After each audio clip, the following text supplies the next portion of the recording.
Hey guys, it's been a minute since we've done a video on this particular truck. This is Lousiana Jake's truck. I've been appropriately calling the high horse K20 build.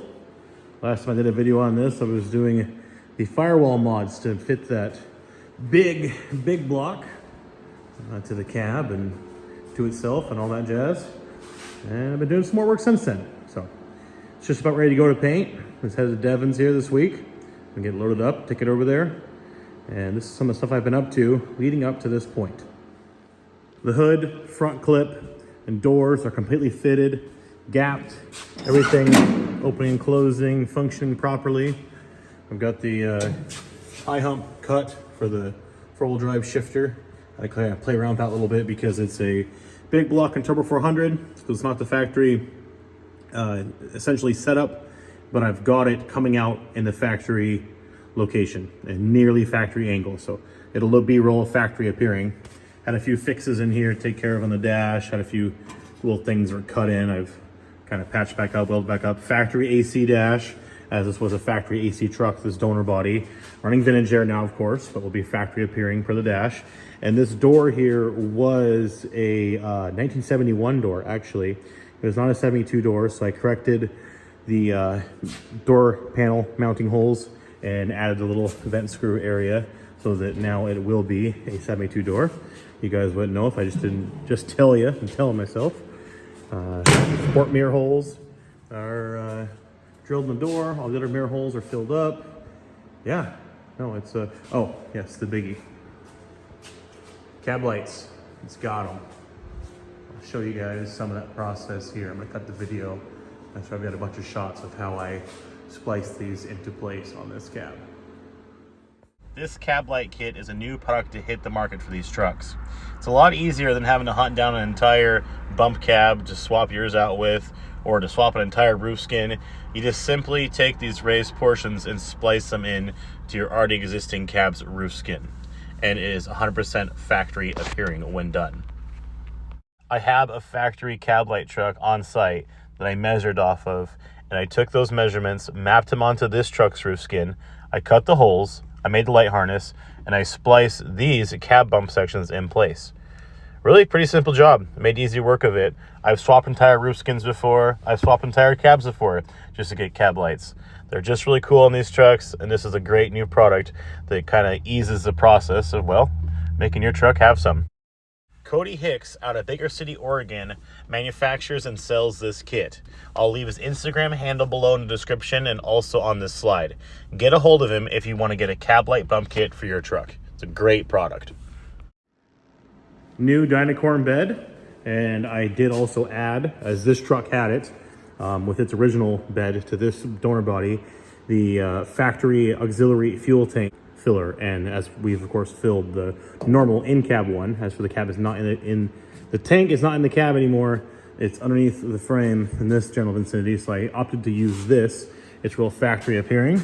This was a late 71 and 72 only option, listed as auxiliary fuel tank. This was the only factory side tank or saddle tank per se. It was only on one side. The ones with the doors, those are all dealer and aftermarket installed. None of those are true factory.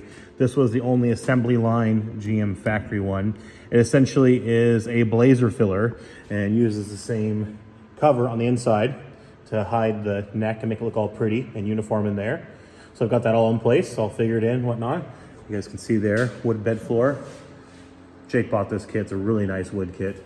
It's all stained and sealed. It's a little dirty for me crawling around in there and doing all this work, but it's beautiful. Super nice kit. So that's all, everything's all pre-assembled here and fitted and checked and good to go.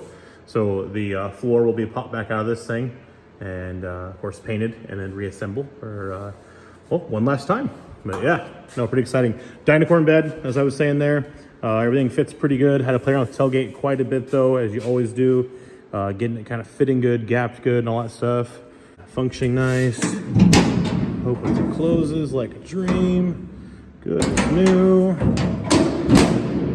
Yeah, no, I'm pretty happy how this is turning out. Got the all the trim holes drilled back here for the tailgate band, the trim, the side trim, which of course the bed will be wearing.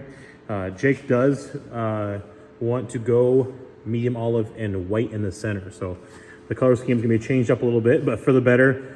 the medium olive and white, killer color combination, and the true, or excuse me, the full deluxe two-tone white color is that's the classic Americana look that we're so used to on Ford, Chevys, and I think even Dodges too did them that way. That's what you think when you think old truck two-tone is the full two-tone. So this one's getting it. It's gonna look awesome. We're looking forward to seeing some fresh paint in this thing. It's real close. You can see here the doors are good to go. I think. Oh no, it's the other side. I had to splice and repair a small section of the drip rail on the other side. It was really rusted out. Had a little concentrated spot of rust. There's those firewall fillers. I don't know that custom work I did on there. You can kind of see the back side of it. I'll show the front side of it. For those of you who didn't see the previous video, engineered vintage aluminum grill, engineered vintage behind bumper winch mount. It's got kind of the whole engineered vintage front getup here. Besides the shekel brackets, this has original factory tow hooks in place. For those of you who aren't aware, this is aluminum. That's what I was just getting at. This is an aluminum inner grill made by Engineered Vintage. And it's a little dusty. It's been sitting here in the shop, but we'll get it all polished up and pretty for when it's time to head out the door.